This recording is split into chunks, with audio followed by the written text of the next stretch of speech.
Silent Hill 2, a game that will go down in history as quite possibly the scariest game ever made by many, that is still often regarded with regards to the influences behind modern indie horror titles that we now see today that flood the marketplace. And with the recent re-release of the remake of Silent Hill 2, leaves players with a lot of questions, as yes, the development process of the remake wasn't the most positive, as fans felt that it wasn't going to reflect all of the elements that made the original so iconic. But that has somewhat been rectified to a degree now that the game has been released, because already it has been seen as one of the highest reviewed and rated games ever in existence that really does pay homage to the original game. It puts you in mind of the dedicated work that even Capcom did with their more modern Resident Evil remakes or re-envisionings. When you look at the likes of Resident Evil 4 and even the original remake from way back in 2002, around the time when Silent Hill 2 was released on consoles, as that was often considered as two of the greatest remakes ever made, and quite rightly so, as they managed to capture all of the essence of the original titles but putting their own original spin on it while also adding something new. And this modern remake with Silent Hill 2 does offer the same premise. Now, it's still debatable as to which is the better game. While the new one does have all the polish and the flash and the level of detail is simply incredible, but there really is something nostalgic and just almost overwhelming still about the original's graphics and just atmosphere that it presents. Because if we look at certain aspects regarding even the first Silent Hill game that came out on the PlayStation 1, with the use of the fog mechanics that were used mainly to cover up certain limitations with the console's hardware, but ended up becoming a staple within the franchise, as fog itself has the ability to really invoke a sense of atmospheric tension that is profound in games that you really can't get.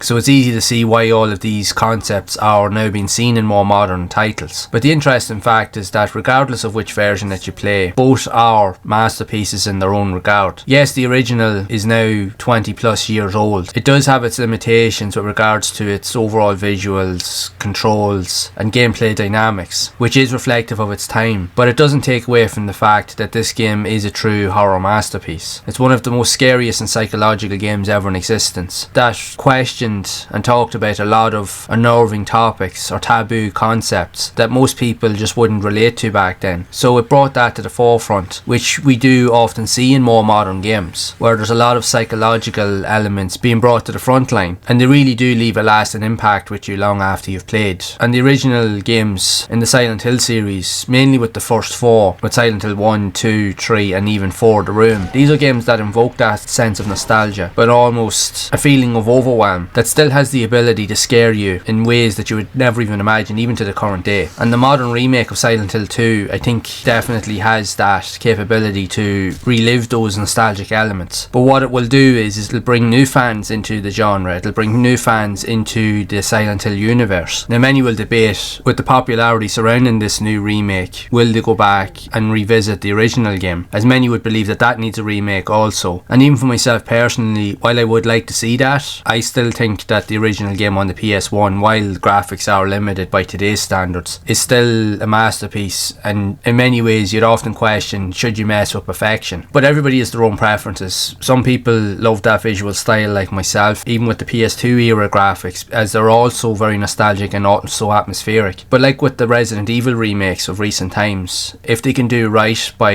the nature of the original game, I can't see why it can't also be a success. Because if they have managed to do the same thing here with the Silent Hill 2 remake, even through all the controversy, and it has managed to come out on the other end in a better position, then future games, if they follow the same format, could also see the same level of success. But I suppose we'll never know. I think with regards to these games, there's always going to be two sides. You're always going to have people that are going to prefer the original games. You're always going to have people that would more seemingly stray towards the more modern experiences because they like the control elements and they just like the way the game flows. Because with the older games, to be fair, they are limited with regards to gameplay mechanics, which won't appeal to everybody. Now, for me personally, I don't mind that, because that was the era that I grew up in, so I know myself that I can adapt to them very quickly. But newer players don't have that hindsight, they don't have that level of nostalgia tied to it, and they won't relate to it probably in the same way. Now, I could be wrong. There is people out there that obviously do enjoy these older games that are only playing them for the first time, but there are those out there that we all know that don't, and they're not afraid to air their grievances about it either. But each to their own, that's what I say. But I think it's an interesting topic of discussion really, because regardless of which of these games you decide to play overall, they are masterpieces in their own right. great. If anything, if you've played the new game, there's no harm in playing the old game, or for many, now is the perfect time to go back and play the original title before you play the remake, so that way then you can compare the two, so you can decide as to which one you like the most. But if you genuinely want to experience some of the most unnerving and tension-filled elements and experiences that you can ever have in video games, then both the original and Silent Hill 2 remake are definitely two games that are going to leave that lasting impact on you, and that will be a guarantee. It will be interesting to hear your thoughts on this, and I think it is a topic for further discussion, so be sure to share it down in the comments below. And in the meantime, there are a lot more games like this here that are being reworked and re-envisioned, but yet where the original games are still worthwhile playing, but many of them still not getting the love and attention that they really deserve, which we can look at more in this next video that will dive behind the scenes of even more interesting titles from these older generations.